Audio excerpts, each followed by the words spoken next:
Alright, apparently I need to do an intro video. I'm leaving that in there completely. So I guess this is the intro video to Dad Does Stuff.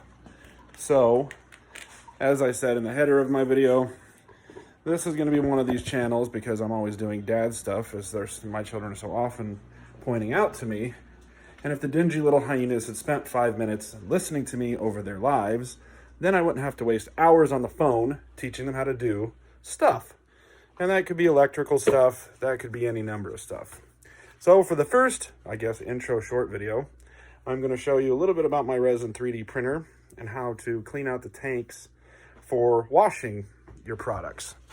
Again, this is not a super professional thing, and it's only because they nag me that I'm doing this. So we'll see how this all works out. Forgive the video quality because this is on my iPhone. So I'm going to switch it around here. I think, like I said, I don't know much about dang old. See, as you can see, this is not one of the stuffs that Dad knows how to do. Which is odd because I'm kind of techie. What is this button? Oh, it's a slidey thing. Well, maybe someone can show Dad knows stuff how to work a phone and do a YouTube video one day. All right, regardless, so this is my UV curing station for my resin 3D printer. Again, forgive the lighting. Right now, you can see I have some stuff in there. Again, stuff. It's hard to tell what I'm videoing. So that is curing under UV light. And here's Mario that I did a little bit of a patch job on because he didn't print as cleanly as I would have liked. There we go. So I'm going to spin around and get some better light here. Let me just go to my stuff station. Oh, I'm going to have to start naming things. I actually like that. Anyway, so this is a resin 3D Mario I printed for something that I created to hold my daughter's Nintendo Switch games. And 3D printers, they're intimidating, right? I'll be the first to say that. So at any rate, Mario's gonna hang out right there with baby Groku, Yoda. Another stuff I'm working on. I have more free time. I have more hobbies than I have free time. So at any rate, what you do is it prints in resin, right? So this is liquid resin. This is intimidating. A lot of people are intimidated by 3D printing. I do PLA and resin. It's nowhere near as intimidating as it seems, but to get started is hard. So, and I can show you how to do that stuff, I guess. Comes like this, right? This is a pretty good brand. I've had a lot of luck with it. Turns out good prints. It's liquid.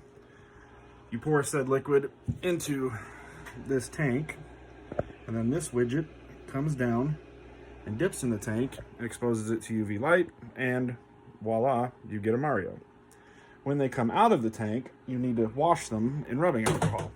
The higher grade rubbing alcohol you get, the better the end product, right? I'll tell you that right now. I use this stuff, not plugging YouTube or anything like that, just it's on Amazon, or not plugging Amazon, I guess.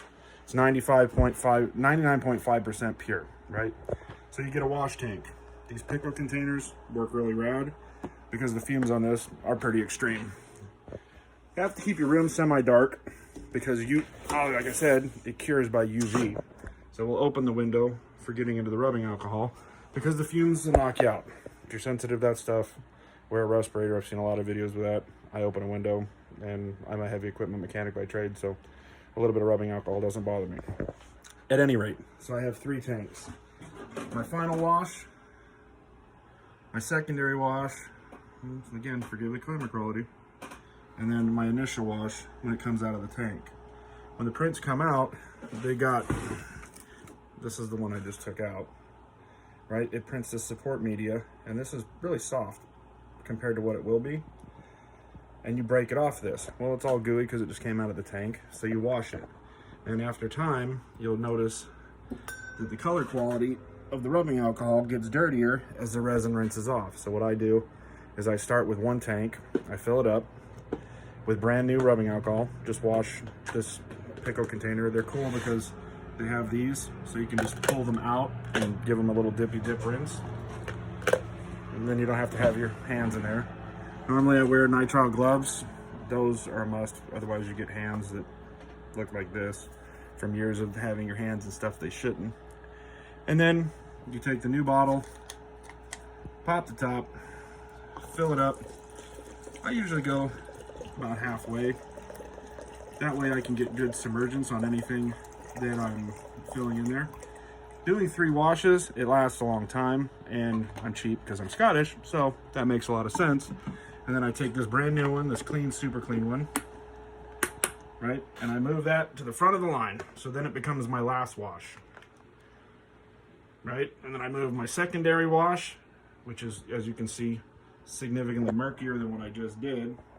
And this becomes my initial wash. That way my rubbing alcohol goes further. Like I said, I'm cheap, and I move number 1 to number 2. So that's it in a nutshell. For the next video, I guess I can show you how to print something, but I had to do the first one to see if this thing even works. At least the dingy hyenas can follow it. You just missed a rousing bout with the weed eater, but I suppose would have been interesting for some. Again, I hope this is helpful for people. You know, if you don't have a dad around, or dad's not as good at stuff as some other, maybe this is useful. Leave a comment in the leave a comment with a question or something, stuff that you want to see me do, and if I know how to do that stuff, I will show you.